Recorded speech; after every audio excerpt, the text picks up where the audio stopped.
thought you the highest poet of my esteem, and a writer of plays that capture my heart. Oh, I am him too. Welcome to MsMojo, and today we're counting down our picks for contributions to the English language, courtesy of the Bard.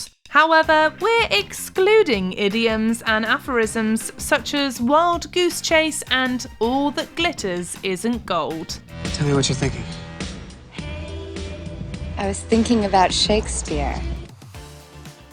Number 10, Puppy Dog. Shakespeare's plays and sonnets include the first ever recorded uses of over 1,700 words. These days we take many of them for granted, like puppy dog. His name is Astro, and he's just a puppy dog, a baby puppy dog. In Shakespeare's play King John, puppy dog is uttered by Philip the Bastard as he reacts to a boldly worded proposal from the citizen of a besieged city. Philip says, "Here's a large mouth indeed, that spits forth death and mountains, rocks and seas, talks as familiarly of roaring lions as maids of 13 do of puppy dogs." In Romeo and Juliet, Shakespeare famously asked, "What's in a name?" suggesting that a name doesn't affect the quality of an object. However, with the noun puppy dog, we think he managed to make dogs even more adorable. Look, two puppy dogs kissing. Number 9, hot-blooded. In his wordplay, Shakespeare would synthesize new words by taking two words and combining them, such as he did with hot-blooded. Sammy the Butcher. Gotta be careful, honey. He is hot-blooded. This compound word first appeared in Act 2 of King Lear, where the titular character says, "Why, hot-blooded France, who dowerless took our youngest born." Cold-blooded had been coined just a few years before. Hot-blooded was a nice contrast that was a colourful way of suggesting passion. Perhaps the most famous application of the word is in the classic 1970s song by Foreigner. Number 8, scuffle. To invent a word, sometimes all Shakespeare had to do was take an existing word and reappropriate it into a different part of speech. For example, taking a verb and turning it into a noun, or vice versa. Fight, fight, fight. Scuffle, scuffle, scuffle. This is what he did with the word scuffle in Antony and Cleopatra, which opens with Philo bemoaning Antony's infatuation with the Egyptian queen. His captain's heart, which in the scuffles of great fights had burst the buckles on his breast, reneges all temper. Before that play, scuffle was only a verb, but Shakespeare counted on his audience to intuitively pick up on the meaning of the word's new use. Scuffle, struggle. You get my point. Number 7, eventful. One common trick Shakespeare used was to take an existing word, add a suffix that no one ever had previously applied to the word, and voila, you've got a new word. One such example is eventful. How was work today? Eventful? The word was coined in As You Like It, in the famous monologue from Jacques that opens with, "All the world's a stage, and all the men and women merely players. They have their exits and their entrances, and one man, in his time, plays many parts." The monologue ends with, "Last scene of all, that ends this strange, eventful history, is second childishness." No doubt you've used the word eventful yourself to describe the nature of a day or occasion. How was the rest of the evening? It was eventful. Eventful? Wow, okay. Number 6, laughable. This is yet another example of Shakespeare taking an existing word and adding a suffix to derive a new concept. It's laughable.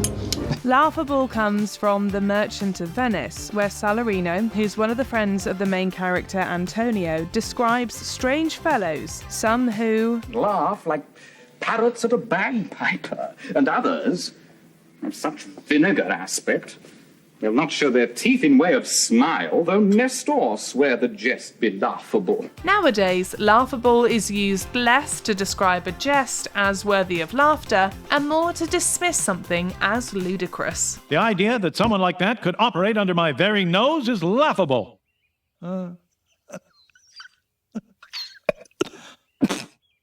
Well, you all know what laughter sounds like. Number 5, hint. Shakespeare based the word hint on the Middle English word hinton, which meant to tell or to inform. So, Lynn, don't you think your art teacher would want the privilege of seeing it? Hint, hint, hint. The word is used twice in Act 1 of Othello by the titular character. The very first usage is when he tells the Duke of Venice, "It was my hint to speak." And the second is when he says soon after, "Upon this hint I spake." His future wife, Desdemona, has given him the hint that his stories of dangerous and daring deeds are the way to his heart, a hint he gladly follows. It feels pretty fitting the word hint is Shakespearean, since it implies subtlety while being intellectually puzzling. What's your name? Greg? A little hint, FBI asks for your name, you give the whole name. Number 4, fashionable. The word fashionable appears in Shakespeare's Troilus and Cressida, published in 1609, but probably written in 1602. Yes, but it's not fashionable. Fashionable?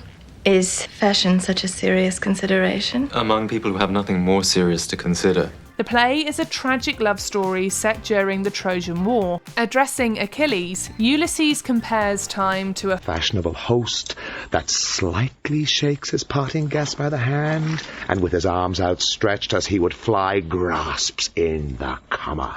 The idea captures the fickle nature of fashions, which come and go over time. Shakespeare was such a trendsetter that he gave us our word for trendsetters. I'm a fashionable bitch. Number 3, disturbed. Shakespeare came up with this word in what might be his very first publication, the 1593 poem Venus and Adonis. His wife still lives in Fayetteville. She's disturbed. In the poem, Adonis is trying to mind his own business and just wants to go hunting, but Venus, the goddess of love, is infatuated with him and wants him to return her affections. Describing Apollo, the bard wrote, "And with his bonnet hides his angry brow, looks on the dull earth with disturbed mind." Shakespeare takes the word disturb, which at the time was only a verb, and then makes an adjective by applying the word to describe Adonis's mind, thus coming up with a new way to call someone troubled. But I'm disturbed. I'm depressed. I'm inadequate.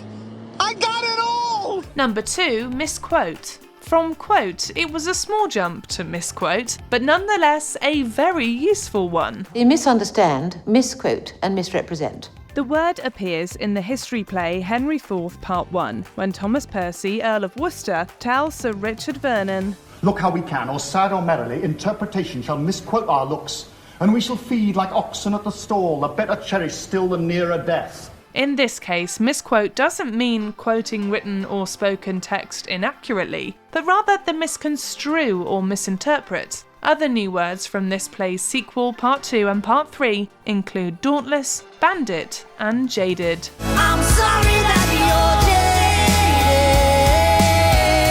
Before we continue, be sure to subscribe to our channel and ring the bell to get notified about our latest videos. You have the option to be notified for occasional videos or all of them. If you're on your phone, make sure you go into your settings and switch on notifications. Number 1, gossip. Gossip comes from the Old English word godsib, meaning godparent. In the Middle English, it came to denote a familiar acquaintance.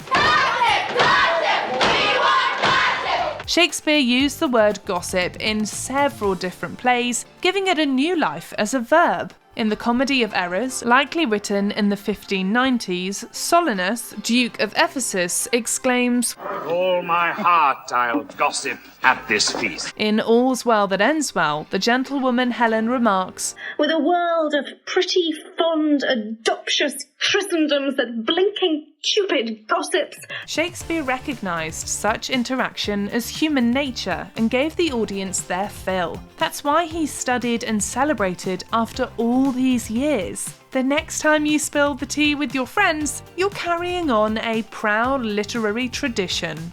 XOXO, Gossip Girl.